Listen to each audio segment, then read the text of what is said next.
Hi, I'm Leslie, Fight Master for Poppy and Seed.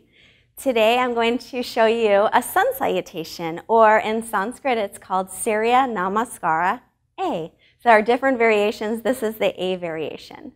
You will probably see this a lot if you practice classes here.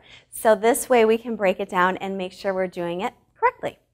So I'm going to turn to the side and start in Tadasana, or mountain pose. Big toes together, heels slightly apart, or if that feels unstable, feet hips width, but make sure the outer edges of your feet are parallel. And then close your eyes for a moment and just gently rock front to back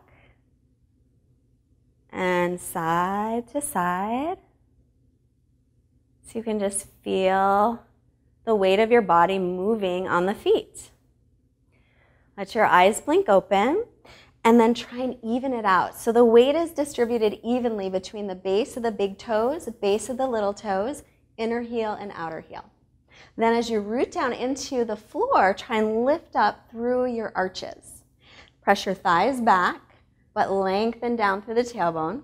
Draw the belly in all the way around like a tube of toothpaste, pressing into center. And then widen the collarbones. Draw the shoulder blades down and lift the chest.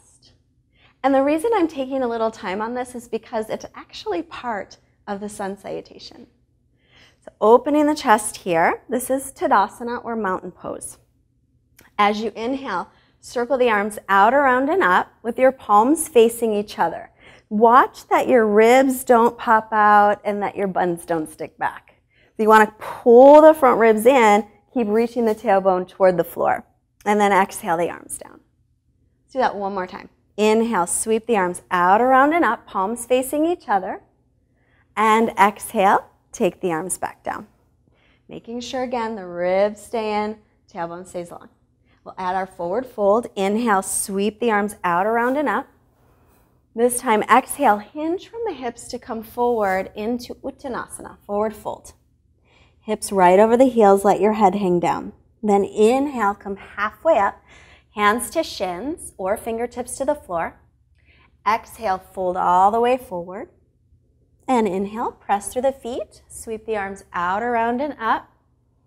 And exhale, bring the hands to the heart. It's important where we fold forward from. We want to make sure that we're hinging from the hips. So right where the leg meets the torso, the hips go back as you come forward. So we want to avoid bending at the waist because that's not good for our back. Right. Adding on, inhale, sweep the arms up. Exhale, hinge from the hips, fold forward. So you can bend the knees here if you need to, especially as you're warming up. And then the weight can stay in the heels a little bit.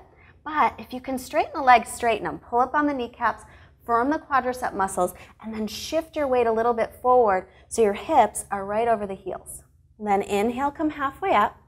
As you exhale, bend your knees, plant your palms, and step back into plank pose, the top of a push-up. Now in plank pose, it's important to lift the backs of the knees, bring the chest forward, and reach the heels back so that you're not allowing your back to arch, but at the same time, your hips aren't higher than the shoulders. You want to be all in one line here. And then as you exhale this time, we'll lift the hips and go into downward facing dog. So it's not the full sun salutation yet, but we're working up toward it. Make sure in your down dog that your arms are shoulders distance apart, feet are hips distance. Start to press into the base of the fingers as your forearms lift away. Take one more breath, arms in line with the ears. Exhale everything out. Bend the knees, look to the hands, and let's just step the feet up. As you inhale, bring your hands to shins and lengthen. As you exhale, fold forward, bending the knees as needed. Inhale, press through the feet, come up with a long spine. So avoid, again, rounding the back. We want to come up with a nice long spine to keep the back safer. Reach up and exhale the hands. So now we'll add Chaturanga with the knees down. Inhale, sweep the arms up. Exhale, folding forward, hinge from the hips. Inhale, come halfway up and lengthen. Exhale, bend the knees, plant the palms, again stepping back to plank.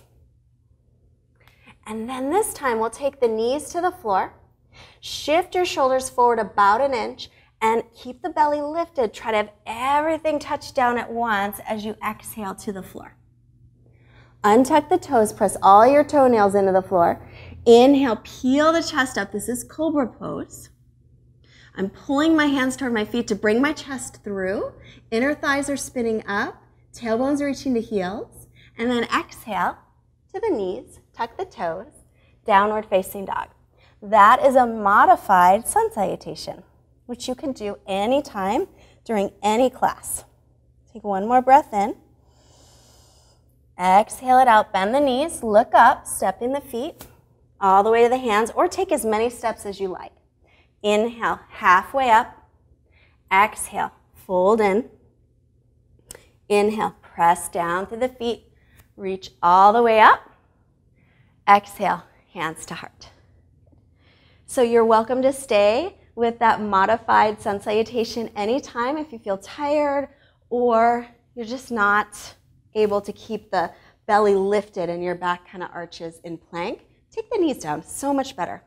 So remember I said how Tadasana is a very important part of the Sun Salutation? Here is why.